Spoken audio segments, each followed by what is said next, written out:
দোয়া করি আল্লাহ যেন আমার ভাই শহীদ শরীফ ওসমান হাদিকে জান্নাতুল ফিরদাউসের মেহমান হিসেবে কবুল করে।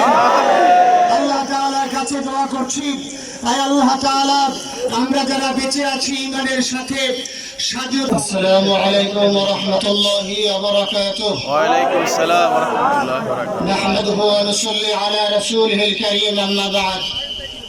ফাআউযু বিল্লাহি মিনাশ শাইতানির রাজীম। বিসমিল্লাহির রাহমানির রহিম।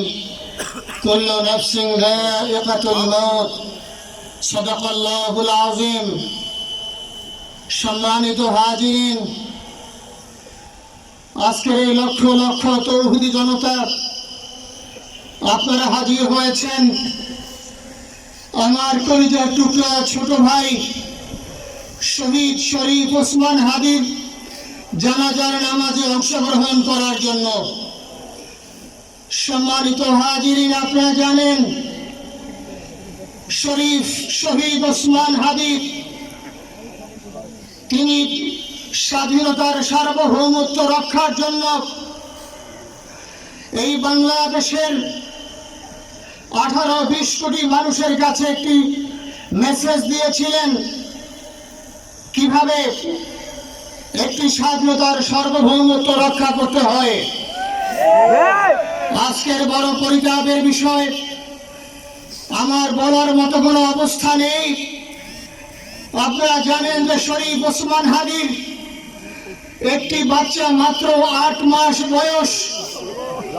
ওর বাচ্চা যখন জন্ম হয়েছে আমাকে বলেছেন, ভাই আমার বাচ্চার জন্য একটি নাম নির্বাচন করেন, যেই নামের মধ্যে বিপ্লবী চেতনা থাকবে।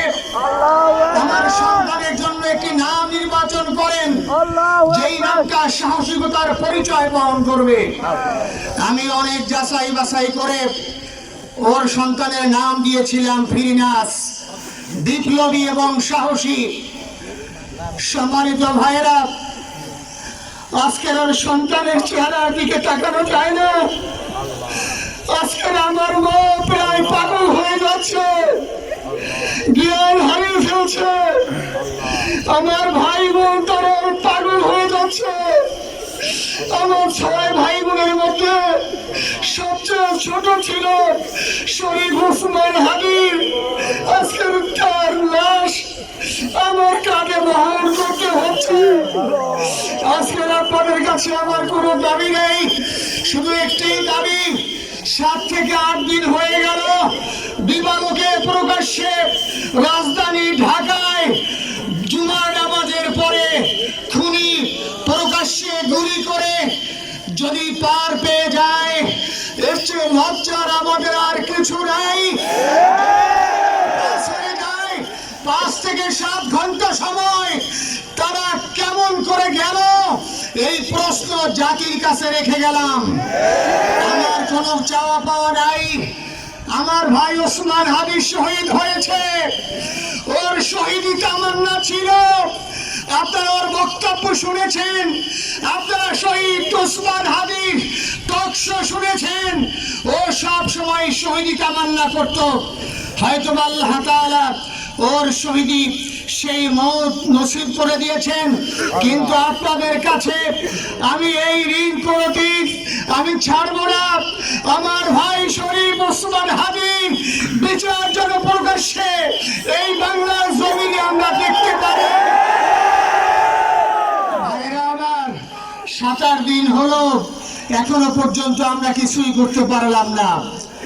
এই দুঃখে কলিজা ছিঁড়ে যাচ্ছে। আমরা ওসমান হাদির জন্য দোয়া করি, আমরা ওর সন্তান ওর স্ত্রীর জন্য দোয়া করি। ওর সন্তান মাত্র 8 মাস বয়স। গতকালকে যখন ওর কাছে নিয়ে আসছে, সবাই বাবাকে দেখাবো ওসমান হাদিকে। আমি বললাম কি লাভ হবে, ও তো কোনোদিন ওর বাবার চেহারা কথা বলতে পারবে না। ওর ছেলে আর কোনোদিন জানবে না যে আমার বাবা কেমন ছিল।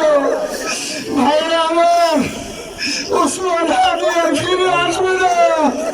ওসমান তুমি দেখে যাও, লক্ষ লক্ষ জনতা, তৌহিদি জনতা তোমার জন্য পাগল। ওসমান তুমি অধমে বিচার। আল্লাহর কাছে আমরা সবাই দোয়া করি, আল্লাহ যেন আমার ভাই শহীদ শরীফ ওসমান হাদিকে জান্নাতুল ফিরদাউসের মেহমান হিসেবে কবুল করেন। আল্লাহ তাআলার কাছে দোয়া করছি, আয় আল্লাহ তাআলা, আমরা যারা বেঁচে আছি ইমানের সাথে স্বাধীনতার সার্বভৌমত্ব রক্ষা করে তৌহিদের দ্বীপ বাংলাদেশকে যেন আমরা রক্ষা করতে পারি, সেই তৌফিক আল্লাহ তাআলা আমাদের নসিব করুন। আপনাদের সবার কাছে দোয়া চাচ্ছি। আমার মেজো ভাই ওমর ফারুক সাথে ছিল, ওর জন্য আপনারা দোয়া করবেন। আমার ছোট বোন মাসুম নরমাল হয়ে গেছে, তাকে চিকিৎসা করাচ্ছি, ডাক্তাররা বলছে অনেক বেশি সমস্যা। আমাদের পরিবারের জন্য একটু দোয়া করবেন। আমাদের আর কোনো চাওয়া পাওয়া নেই। শহীদ ওসমান হাদি তুমি বেঁচে থাকো, আমরা ওর জন্য দোয়া করি। আল্লাহ তাআলা শহীদ ওসমান হাদিকে জান্নাতের সর্বোচ্চ মাকাম নসিব করুন। আসসালামু আলাইকুম ওয়া রাহমাতুল্লাহি ওয়া বারাকাতুহু। জানাজার নামাজ শুরু হইতেছে, 4 তাকবীরের ফরজে কিফায়া।